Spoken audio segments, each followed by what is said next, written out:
tayo guys. It's 3:55.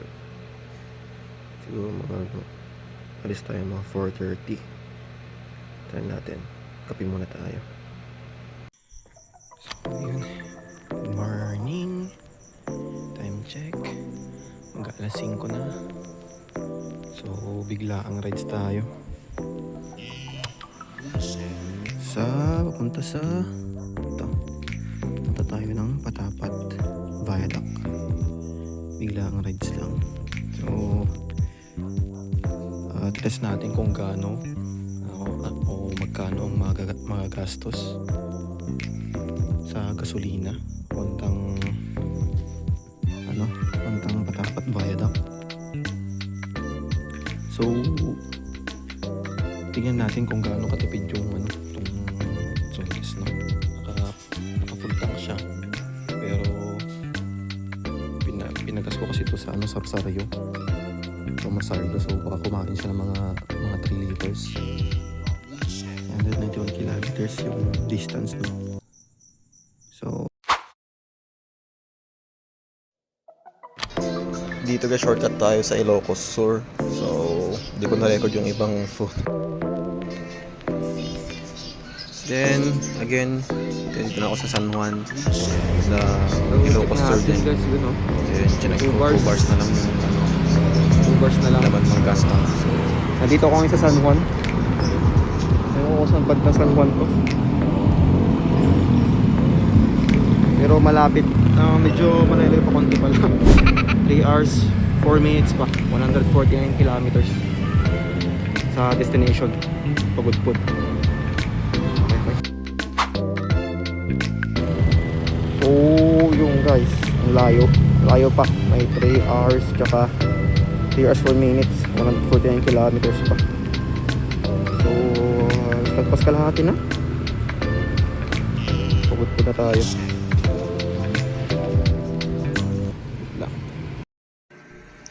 So pagkatapos na ito, umayos din ako kaagad. Picture lang ako ng saglit. Dito medyo nararamdaman ko na yung gutom ko. Pero picture muna ako dito sa may arko ng Ilocos Norte, syempre.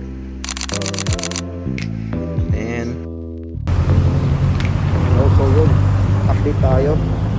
Time check 8:55 AM. So nag-stop over muna ako dito. So yun, 1 bar na lang siya guys. Magharap na ako ng gasolinahan dyan pagkatapos nito. Kasi duman muna ako dito sa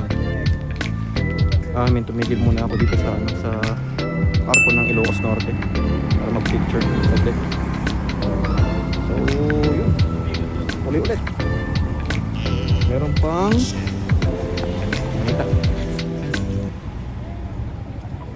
131 kilometers. So may layo pa.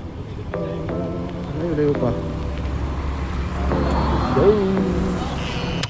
At dito hindi ko na natiis, nagpagas na lang ako kasi ayoko i-decrease na ma-blink pa indicator. Then tumigil muna ako dito sa may bandang Borimao. Mag-stretching lang muna kasi masakit din sa puwet pag tuloy-tuloy na nakapulaw sa motor habang nag-drive. Medyo malayo na rin kasi biyahe. Ngawit, then relax muna.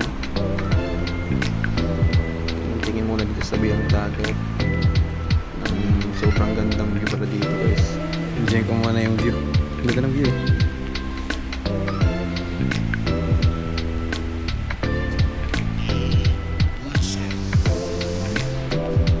Ito mo naman, nakaka-relax diba? Then after, umalis din ako kaagad. Maghanap tayo ng kasi nagugutom na ako dito sa part na to. So tumigil muna ako dito sa McDo. Kumain muna ako saglit. Then go na ulit. Dito syempre medyo ko muna yung dahan-dahan na ako dito sa pag-drive. Kasi ang ganda talaga dito. Ang ganda ng mga windmill. Enjoy ko muna yung view ng kalsada, plus syempre yung mga windmill sa gilid. Sobrang ganda, sobrang solid. Diba? Enjoy the moment. Ika nga. dito malapit na ako sa sa arko ng Banggi. Picture muna. Tapos harap ako ng store. Tubig, inom muna ng tubig kasi buhaw na ako dito sa park na. Sobrang init din kasi. Then go na ulit. Diba? Ayun lang, nakaka-relax na view. Nawawala na yung pagod pag nakakita ka ng mga ganito eh. And yun, dito na. Sobrang ganda, sobrang solid talaga na itong Viaduct, Pagudpud Viaduct. So dito napawi lahat ng pagod. Parang napaka-solid ng view, diba? Parang wala, parang hindi ko naramdaman yung pagod sa biyahe.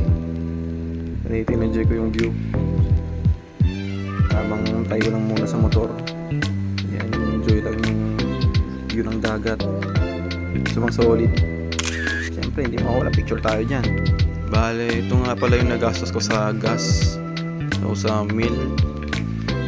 Kayo na bahala. So, magbabari pa rin yan kung saan kayo kakain, kung saan kayo makakarinder. Mas prefer ko yan kasi mas mura. So, yan lang guys. Diyan. Gas natin yung pangalawa yan. So, salamat sa panonood.